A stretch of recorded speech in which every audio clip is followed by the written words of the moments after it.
Good morning, good afternoon, good evening, whenever you're receiving this information. My name is Rafael Vasquez Guzman.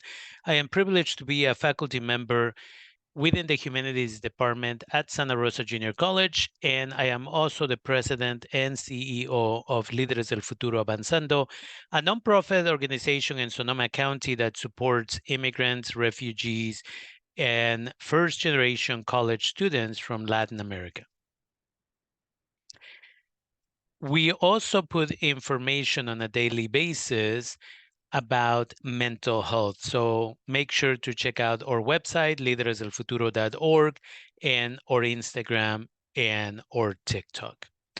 And with that, today we want to talk about something that I call tips for students starting at colleges and universities. The first thing is we want to celebrate with you that you have graduated high school and you are now going to college. So celebrate your decision to attend college because we want to make sure that you have a better future. It is important that as you transition from high school on to college, you really understand why college matters. First of all, among the benefits of higher education is that you learn to analyze material and not just jump to conclusions. Two, you learn to create connections by collaborating with others in the classroom, which is going to teach you a lot of skills that will be useful in the workforce, whether you become a manager or a CEO of your own organization. And it is important to remember that in the workforce, learning is a lifetime. This means that whether you get a certificate, an associate's, or a bachelor's degree, at some point you may be required to come back to college in order to get new skills because technology keeps changing. By having some form of a college education, you are more likely to be employed, get a better paying job or career, and get benefits such as a 401k, medical, anything of the kind. And it is important that you start thinking on your 10-year plan. Now, you may say, I'm 17, 18, 19. Why should I think about the future? It is important that we all have a 10-year plan. Regardless of your age, we all should have a 10-year plan. By planning ahead, you will know the steps necessary to reach your goals. So I invite you to do this. And now we are going to move to behaviors that show questionable maturity as a college student. As a faculty member, I know that college success requires self-discipline. When I was in college many years ago, I was an individual who was working 2 jobs and for one semester, 3 jobs, and was still taking 12 to 15 units in college. And I was able to do this because of that self-discipline. We need to prioritize, again, by having goals, we can prioritize where should my focus be today? Do I need that $60,000 vehicle that will require me to work 2 jobs just to pay for it and therefore put my college education at risk? Or is it okay to take the public transportation system in order to finish college, not have any debt or limited debt, and as a result of that, begin to enjoy my future? Anytime you think of college, think of self-discipline. And so some of the behaviors that are questionable includes talking during lectures. If a faculty member is giving a lecture, again, you having a side conversation, that may have been okay in high school, but in college, you may be asked to leave the class. And if it continues to happen, you may be kicked out of the class. 2, chewing gum or eating or drinking noisily. Now, some faculty will not allow gum or eating in the classroom. Some of us do allow eating in the classroom as long as the food is not very aromatic, because we recognize that there may be other students in the class that haven't had breakfast and you eating your food may be distracting to them. The other thing is the inability to work in small groups. Some students hide and they want to be in the corner and not talk to anybody. The reason why we do small group work in the classroom is because we want to prepare you for the workforce.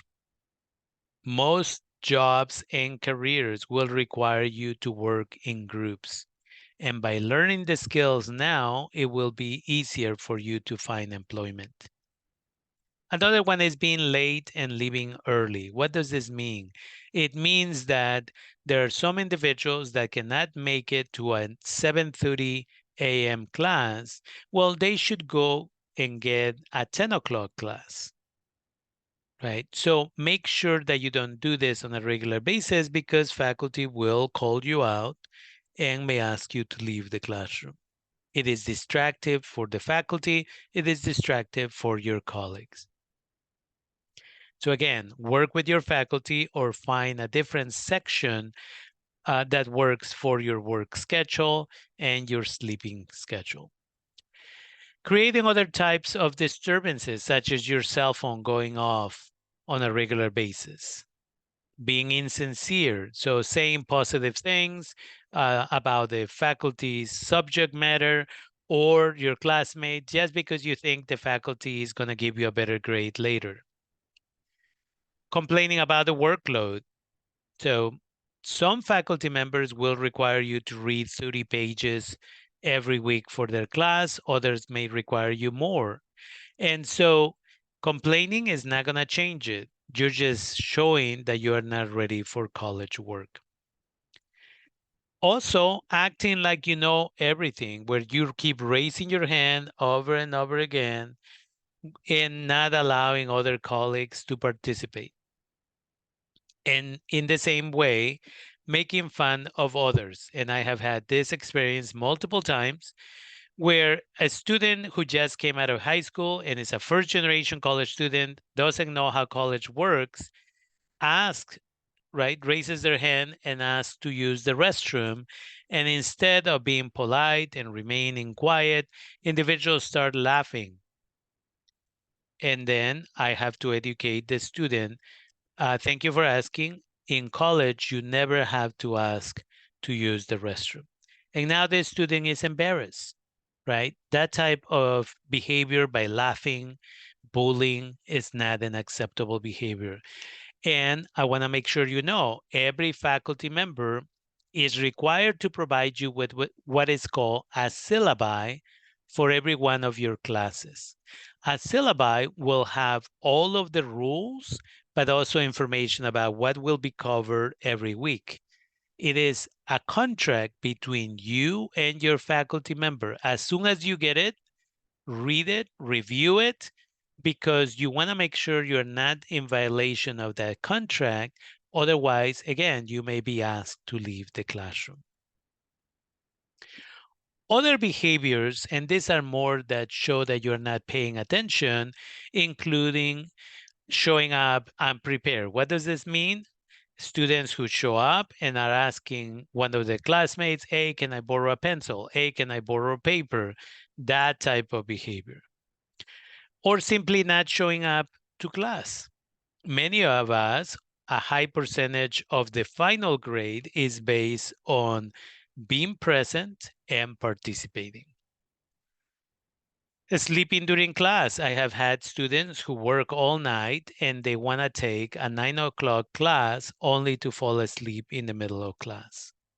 Find a class that is going to work with your schedule because it becomes an embarrassing experience and you're not getting any benefits out of the class. Acting bored. Again, after you review the syllabi the first day of class, if you know that this is not the material for you, go find a different class, something that you're going to have a lot of interest in. Again, not paying attention, being distracted, using your cell phone is inappropriate in the classroom. Maybe you're also bored and you start packing up your notebook or your book 5 minutes, 10 minutes before class ends. Faculty members notice this and they will call you out on it, or they may not, But when you show up towards the end of the semester and you say, hey, can I do extra credit? My grade is too low. It's like, listen, I'm not sure why, but I do remember that you used to pack your notebook and everything else too early. So they may not give you that opportunity because they know that you really are not interested in this. You're more interested in passing the class than actually learning the material. So go find classes that are of interest to you. Check with a counselor to make sure that you're taking the right classes for your career. And the other one is where there are students in the front, then there is empty space, and you sit all the way in the back. That shows the faculty you have no interest in the material. Also, being absent and going to the faculty member and saying, did we do anything important yesterday? I wasn't here. Or asking the faculty to lend you their notes. It is not the job of the faculty to do that. This is why the first day of class, if you're going to stay in that class, meet your classmates or colleagues and exchange emails. That way, if for one reason or another you had to miss class, you can get the notes from them. Also, in high school, sometimes students would do homework in one class for the next class because they had not done their homework. In college, this is not acceptable. In many of the colleges, they don't allow you to bring a laptop into the classroom or a tablet. Some faculty will do so, but they are often paying attention to see if you're just taking notes or surfing the web. Texting in class, again, is very distracted behavior. Faculty like myself, after the second time, we ask the student to leave the classroom. It is distracting for everybody, and we have no time for this. Not taking notes at all, unless you are one of those privileged individuals who doesn't need to take notes in order to master the material. The rest of us, again, will take notes. So a faculty member will notice if you are not taking notes and may question whether or not you are mature enough to be in college.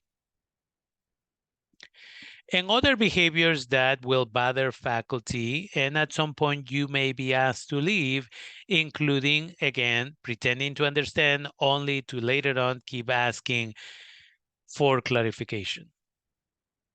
Also, asking repeatedly, will this be on the test? You should always assume that everything a faculty member is presenting could be in the test. Being more interested in grades than learning. Again, I mentioned that already, but there are students who all they're interested in is, I need to get an A, I need to get an A. How do I do extra credit, this, that, and the other, rather than I'm here to learn. Blaming bad grades on teachers.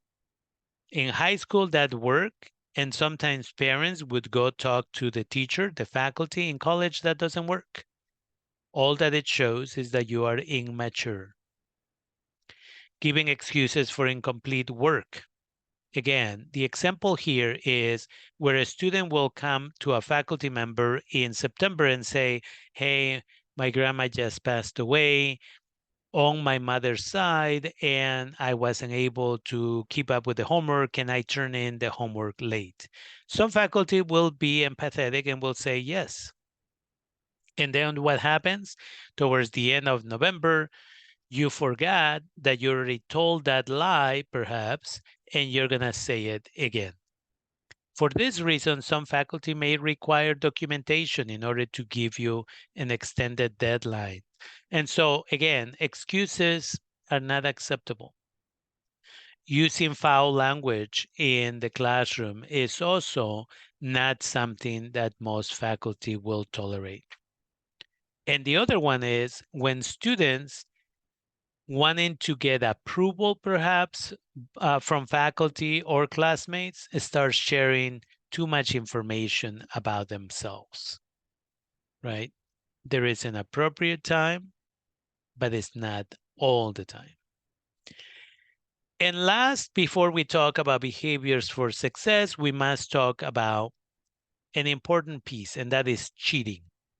Cheating in a classroom, cheating in a test, cheating in an essay is not something that just will get you an F in the class, but could get you kicked off from the college.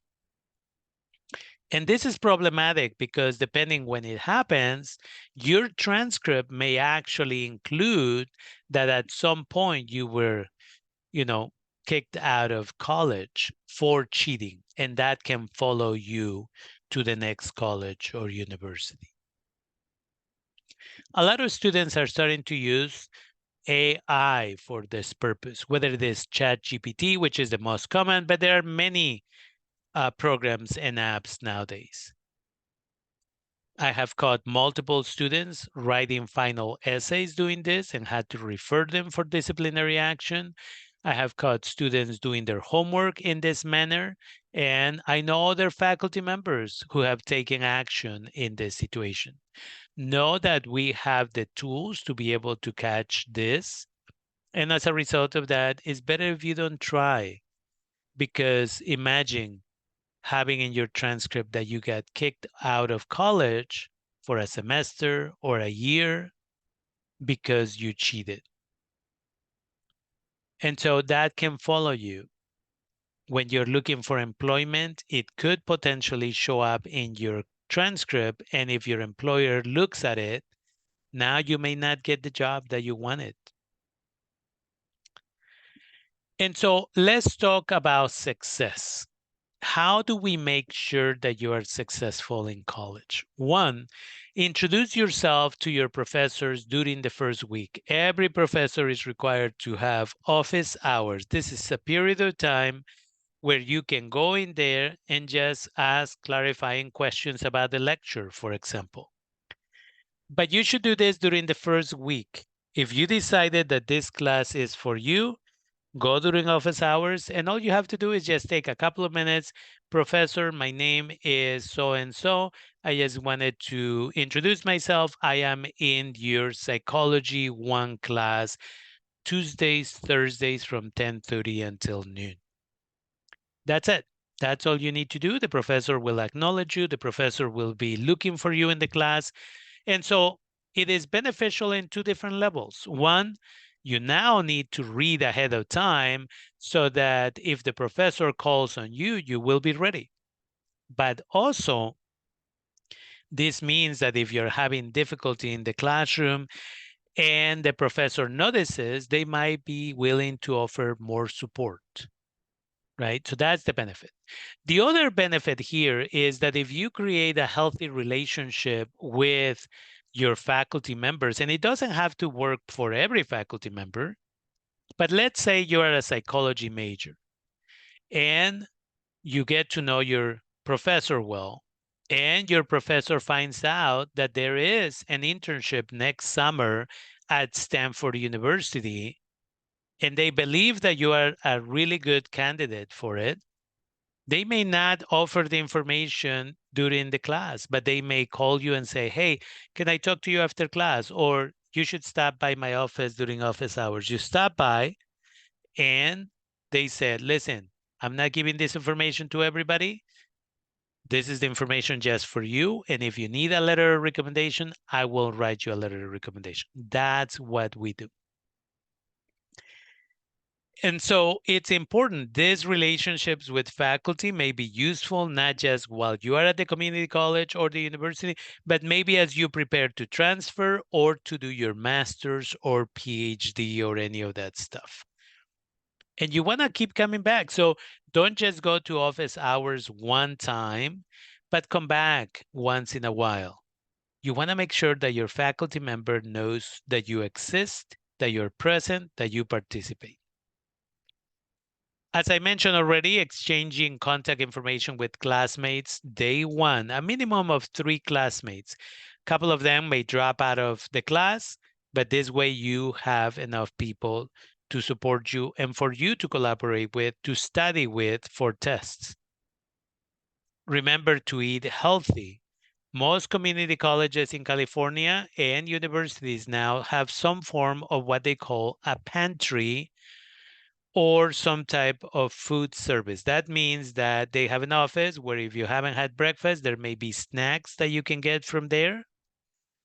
And so it's important that you eat healthy, right? A lot of first generation college students, when they go on to college, they're sitting down so much when they're studying and they drink um, sodas, for example, in large amounts, coffee and everything else. They gain a lot of weight. They're not doing exercise. All of those behaviors are unhealthy. So make sure to do exercise and drink plenty of water. Why is this? Because if you're doing homework, it is important that you drink plenty of water so that you will need to use the restroom, and that gets you walking around and doing exercise. A lot of this knowledge comes from reading articles and personal experience. It is important that we teach what we know. Again, exercise on your own or take a kinesiology class. So colleges and universities will offer multiple classes within kinesiology, also known in high school as physical education or PE. So maybe you want to take a boxing class, or maybe you want to take a soccer or basketball class. Again, it is essential that you do exercise every week. Again, visit your professors during office hours. You want to make sure that they know who you are. Sleep is essential for your physical and mental health. A new piece of research just came out last week that says that if you are not sleeping past about 11 p.m. for somebody who's like 17, 18, 19, 20, then you're not giving your brain enough time to process the memories. And the next day, when you wake up, you may be confusing some of yesterday's memories with what is happening today. So please be careful. Sleep is as essential as eating healthy and exercise. Join a student club or organization. At Santa Rosa Junior College, as an example of this, we have clubs for business, students who are doing psychology. I myself, for example, started the Dr. Maria Hess Psychology mentoring program for Latinx students. And I'm also the advisor for Mecha de SRJC, which is a Chicanx Latinx student organization that focuses on multiple things of advocacy within Santa Rosa Junior College and the community in general. But there are many clubs, there are many organizations, and if there isn't one, create one. Use the library for homework. Right? Many students after class, they say, oh, I'll just do my homework at home. And then they go home and then they remember somehow that they need to vacuum and they need to do laundry and they need to cook and they need to do other stuff. And then the day came and went and they never got to their homework. By putting it in your calendar that you're going to do 2 hours of homework at the library, by the time you go home or you go to work, you don't have to worry about your homework anymore. Also, create study groups. Again, starting week 1, identify individuals who obviously are interested in being successful in the class, exchange, again, email addresses, and over time, you can exchange other contacts, whether it is a phone number or social media, because you don't know that person well yet. So email is a good way to start. And for those students who, again, transitioning from high school onto college, it can be difficult. This is why Líderes del Futuro Avanzando, I create these TikToks about 10 to 20 seconds every day promoting mental health. And so for that reason, again, community colleges and universities have therapeutic services. Sometimes they offer 8, sometimes 10, sometimes 12 sessions for free, right? You don't have to immediately go see a therapist, but specifically if you move away from home to go to college and you start noticing that you're having difficulty, go talk to a therapist.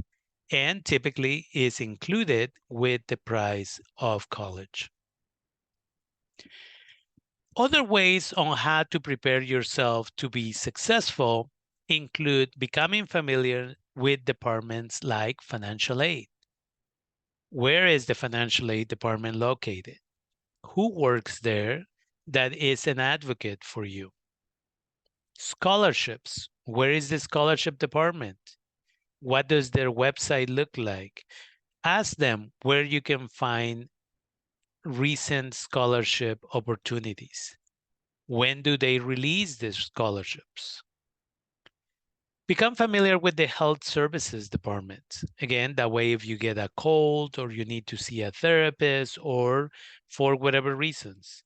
In some colleges, for example, instead of paying $100 to get a physical, which may be required for your job, your health services department for the regular fee may already provide that service.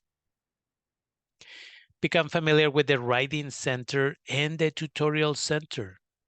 If you have a final essay to turn in, again, write the essay, take a draft to them. They'll give you feedback. Sometimes you can even print your final essays for free at the writing and tutorial centers.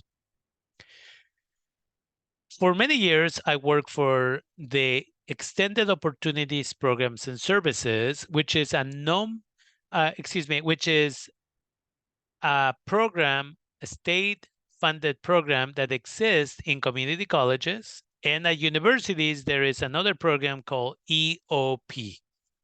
And you may be able to get assistance with books, better opportunities to register for future semesters, and much, much more. Every EOPS and EOP is different, so make sure you go and find out if you qualify.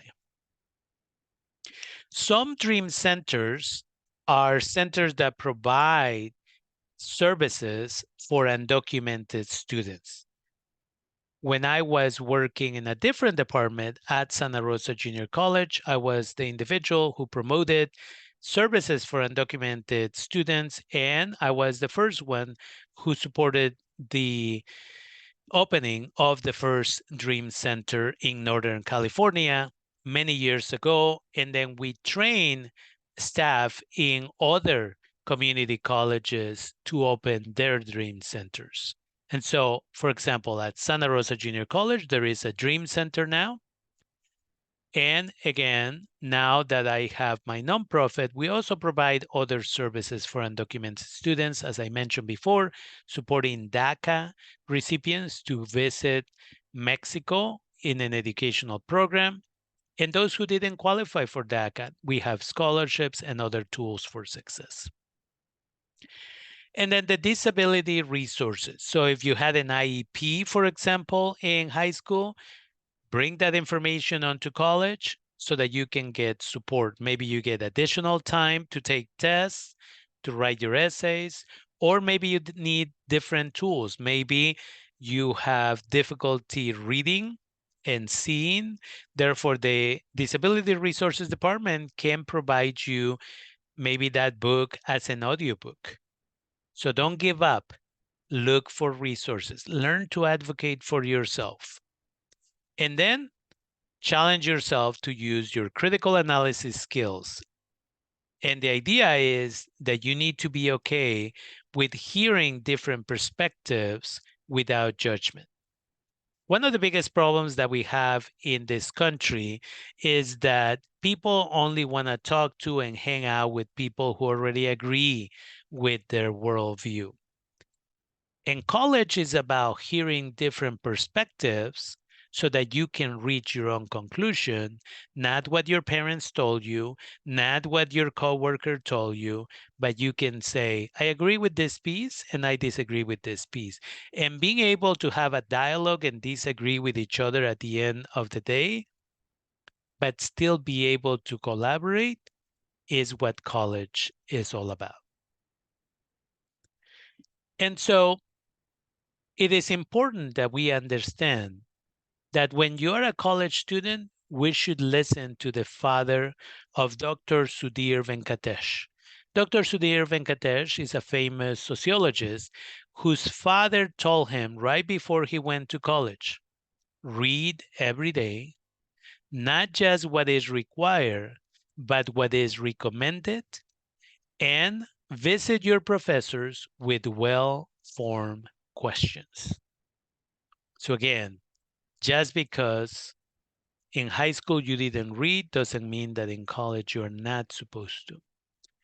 And as a reminder, why is it that we want you to get educated? Our good colleague Malcolm X said, education is the passport to the future, for the future belongs to those who prepare for it today. And with that, my name is Rafael Vasquez Guzman. Again, a humanities faculty member at Santa Rosa Junior College and president and CEO of Líderes del Futuro Avanzando. For my nonprofit, my website is lideresdelfuturo.org. We just published a book now on the stories of 8 individuals with DACA who have been very successful in this country. If you want information about, again, the daily TikToks for mental health and other resources, you can go also to Líderes del Futuro on TikTok and Instagram. I look forward to any feedback you may have. And again, if you see me on campus at Santa Rosa Junior College, Santa Rosa campus, or Petaluma campus, feel free to approach and let me know if you got this information. Thank you for your time.